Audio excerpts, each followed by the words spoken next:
ഇപ്പോൾ വേനൽക്കാല ചൂടിന്റെ ഏറ്റവും കഠിനഘട്ടമായ വാഗ്രിത്തൽ മിർസാമിലൂടെയാണ് കടന്നുപോകുന്നത്.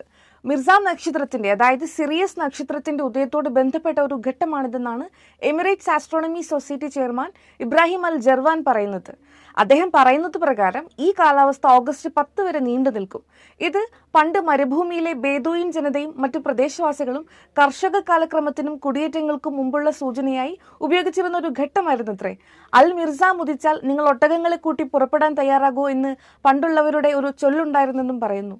ഈ ഘട്ടത്തിൽ താപനിലയിൽ കുത്തനെ ഉയർച്ച ഉണ്ടായതിനു ശേഷം ഈർപ്പമുള്ള, അതായത് ഹ്യൂമിഡ് എയർ പർവ്വത പ്രദേശങ്ങളിലേക്ക് കടന്ന് മേഘങ്ങൾ സൃഷ്ടിക്കുമെന്നാണ് പറയുന്നത്. ഹജർ പർവ്വത നിര പോലുള്ള പ്രദേശങ്ങളിൽ ഈ മേഘങ്ങൾ മഴ പെയ്യാൻ സഹായകമാകുമെന്നും പറയുന്നു. ജ്യോതിശാസ്ത്രജ്ഞർ വ്യക്തമാക്കുന്നത് പ്രകാരം നക്ഷത്രത്തിന്റെ ഉദയവും താപനിലയും തമ്മിൽ ശാസ്ത്രീയമായി ബന്ധമില്ല. എന്നിരുന്നാലും വാഗ്രിത്തൽ മിർസാം ഏകദേശം 18 ദിവസം നീണ്ടു നിൽക്കുന്ന ഒരു പരമ്പരാഗത സീസണൽ ഘട്ടമാണെന്ന് സ്ഥിരീകരിച്ചിട്ടുണ്ട്.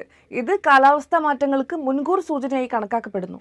അതേസമയം ഈ സമയത്ത് ചൂടും പൊടിയും മൂലം ആസ്മ, അലർജി പോലുള്ള ആരോഗ്യ പ്രശ്നങ്ങൾ വർദ്ധിച്ചു വരുന്നതായി ആരോഗ്യ വിദഗ്ധർ മുന്നറിയിപ്പ് നൽകുന്നുണ്ട്. വേനൽക്കാല യാത്രകൾക്ക് മുന്നോടിയായി ആരോഗ്യ ജാഗ്രത പാലിക്കുകയും ആവശ്യമായ മുൻകരുതലുകൾ സ്വീകരിക്കുകയും ചെയ്യണമെന്ന് ഡോക്ടർമാരുടെ നിർദ്ദേശമുണ്ട്. ഓഗസ്റ്റ് 10 ശേഷം വേനൽക്കാല ചൂട് കുറയുകയും യിൽ ശീതകാല കാലാവസ്ഥ ആരംഭിക്കുകയും ചെയ്യുമെന്നാണ് പറയുന്നത്.